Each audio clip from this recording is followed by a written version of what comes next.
Hola, buenos días. Vamos a ver hoy el tema de la financiación de los partidos políticos, porque hay una cosa que es mucho más importante que el dinero que nos cuesta en sí mismo.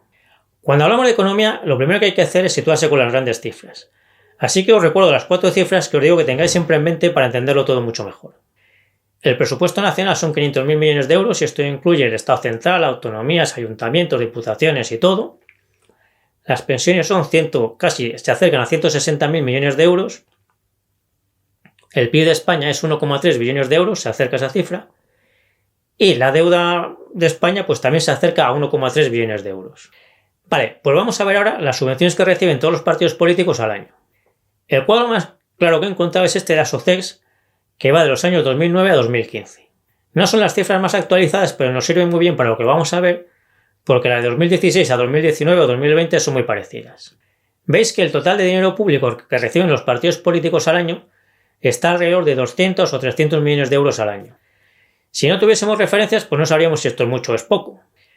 Pero con las referencias que os he dado, pues vemos que con esto no tenemos ni para pagar un día de pensiones, por ejemplo. Así que cuando oigamos a alguien dar soluciones del tipo, pues les quitamos las subvenciones a otros partidos políticos y con eso ya podemos subir las pensiones, pues le podemos explicar que esto no es así con las cifras que hemos visto. Así que desde luego hay que quitarle todo el dinero público a los partidos políticos, me parece que en eso está todo el mundo de acuerdo. Pero al ver estas cifras y entenderlas, pues también queda claro que hay que hacer muchísimo más que eso. Digamos que esta es una de esas cifras que los políticos dicen que es el chocolate del loro. Y yo digo que puede ser, pero que con lo que pasa es que como tenemos millones de loros, si le quitamos el chocolate a todos ellos, pues transformamos la sociedad completamente. Otra cosa importante es que veis que el dinero que reciben los partidos políticos no sigue una trayectoria ascendente, sino que tiene altibajos. ¿Y a qué se deben estos altibajos? Pues se deben a que los partidos políticos reciben dinero por muchos conceptos. Y por algunos de ellos, pues unos años pueden recibir más dinero y 2 años pueden recibir menos dinero. Uno de estos conceptos que varían y que creo que es importante que conozca a todo el mundo, depende del número de votos que reciban en cada proceso electoral que haya. Se establece un precio por papeleta recibida en las elecciones nacionales, autonómicas, municipales, europeas, y luego se multiplica ese precio por voto por el número de votos que ha recibido cada partido que haya conseguido representación y se les da ese dinero. Por eso esta es una de las cifras que varía de unos años a otros dependiendo de las elecciones que haya cada año. Y conociendo esto entenderéis la presión que han ejercido siempre los partidos políticos y sus medios de comunicación sobre la población cada vez que había elecciones para que votasen fuera quien fuera, porque si no se votaba era algo así como ser un mal ciudadano. Bueno, pues la explicación a esa presión que hemos recibido siempre para votar, porque si no éramos malos ciudadanos se suponía, pues es esta, que cuantas más papeletas hay en las urnas, más dinero reciben los partidos políticos. Otra cosa importante es que os fijéis que del total de dinero que reciben los partidos políticos en este cuadro, el 80% es dinero público y el 20% es dinero privado. Y según esto, pues podríamos decir que al menos una parte del dinero que reciben es privado. Pero si recordáis el vídeo que os hice hace poco, en el que os explicaba por qué la mayor parte de las cuotas de afiliados y las donaciones que pagan los afiliados a sus partidos en realidad las pagamos todos, y que os dejo el enlace por aquí, pues resulta que de ese supuesto 20% de dinero privado, la realidad es que la mayor parte lo pagamos todos y por tanto también es dinero público. Así que en la práctica casi el 100% del dinero que reciben los partidos políticos es dinero público. Por eso hay que quitar todo el dinero público que reciben los partidos políticos para ahorrarnos esos alrededor de 300 millones de euros al año, incluyendo las desgravaciones a las cuotas y donaciones de los afiliados, y así poder bajar los impuestos en esa cantidad. Pero hay algo muchísimo más importante que eso, que es lo que vamos a ver ahora. Un tema al que hay que prestar mucha atención es que hay algunas partidas de gasto público que son especialmente perversas y dañinas para la población, y esta es una de ellas. Entonces hay que entender por qué esto es así. Y esto es así porque cuando una persona cobra de un sitio, lo que quiere es que ese sitio se mantenga, lógicamente. Por ejemplo, nadie que trabaje en una empresa quiere que su empresa quiebre, como es evidente. Pues con la política pasa lo mismo, y creo que es mejor verlo con la historieta sobre un partido político nuevo, que cada vez hay más. Imaginad que se crea un partido político nuevo con gente que quiere cambiar las cosas. De una forma o de otra, eso ahora no importa. Y empieza a afiliarse gente. Este partido pues apenas tiene dinero porque solo cuenta con las cuotas de sus afiliados. Así que los propios afiliados tienen que hacer todas las tareas de forma voluntaria y compaginándolo con su trabajo. Unos trabajan en bares, otros en grandes empresas, otros en pequeñas empresas. Hay empleados, pequeños empresarios, gente que está en el paro, estudiantes y de todo. Hacen a gusto todas estas tareas porque creen que es necesario para cambiar el sistema, de la forma que ellos crean que es la mejor. Al fin y al cabo por eso se han metido en un partido nuevo, porque si pensasen que todo está bien, pues no dedicarían su tiempo y su dinero a meterse en un partido nuevo. Resulta que este es uno de los partidos que en un momento dado tiene éxito y consigue representación en varias administraciones. Así que empiezan a recibir dinero público, y la mayoría de los afiliados se ponen muy contentos por recibir este dinero público. Primero, porque haya habido tanta gente que haya votado las ideas que ellos llevaban un tiempo defendiendo. Y luego, porque ahora van a empezar a recibir todo ese dinero público y creen que está claro que teniendo mucho más dinero van a poder hacer todo mucho mejor, conseguir que les vote mucha más gente y así poder cambiar pronto todas esas cosas que querían cambiar cuando no les votaba casi nadie. Y todas las tareas del partido las tienen que hacer ellos de forma voluntaria. Pero ¿qué es lo que pasa en la realidad en estos casos? Pues que a Felipe, que trabajaba de comercial en una empresa de seguros, le nombran coordinador del partido en su provincia y le dan un sueldo del partido, para que ahora pueda dedicarse al partido todo el día y se supone puede hacerlo todo mucho mejor.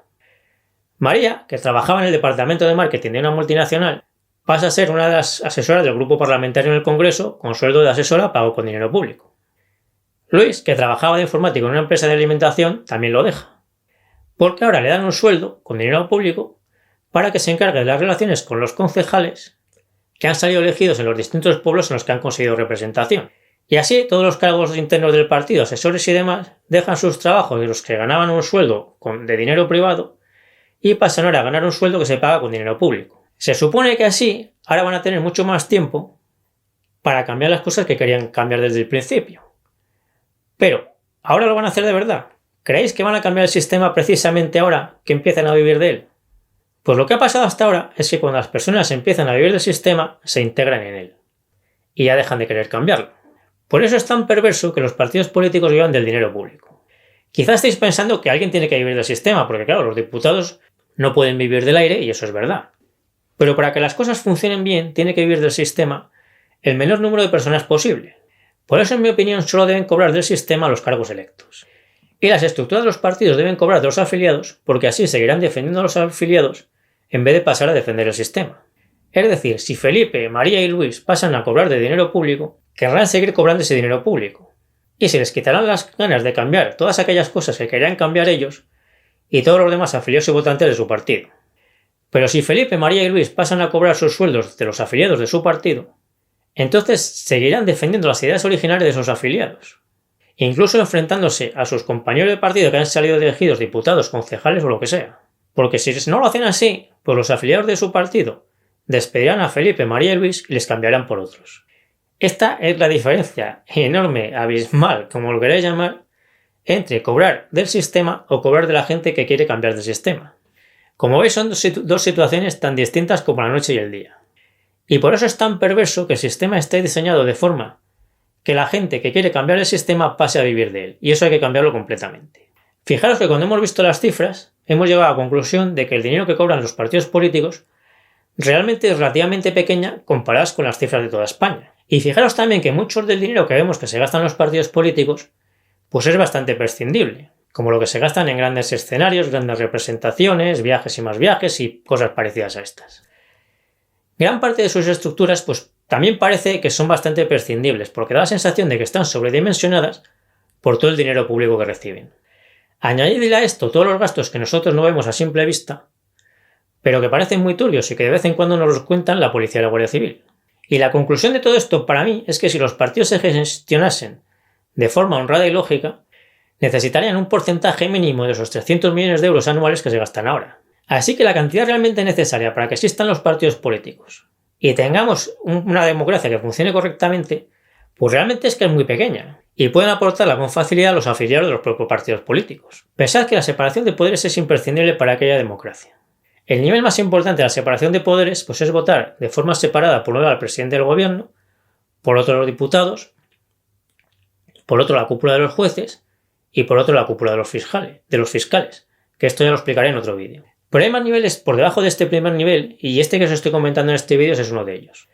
Una vez que un partido político consigue representación en las administraciones, pues hay una serie de personas de ese partido, los cargos electos, que pasan a cobrar del dinero público, y eso me parece correcto que sea así. Pero los propios afiliados de ese partido tienen que controlar constantemente que esos cargos públicos, una vez que han sido elegidos, sigan defendiendo las mismas ideas que defendían antes de ser elegidos.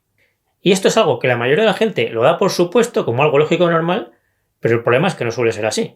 Y este es uno de los principales problemas de nuestra democracia actual, aunque casi nadie se fije en él hasta ahora.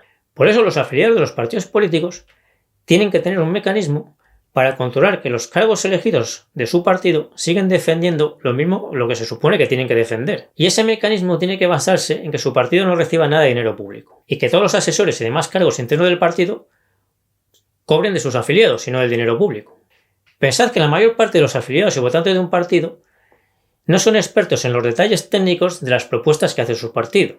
Y es en esos detalles técnicos donde se engaña habitualmente a los afiliados y votantes de los partidos.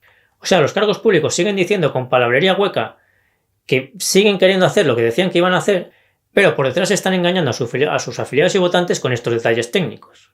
Por eso los afiliados necesitan tener a alguien que controle que eso no suceda.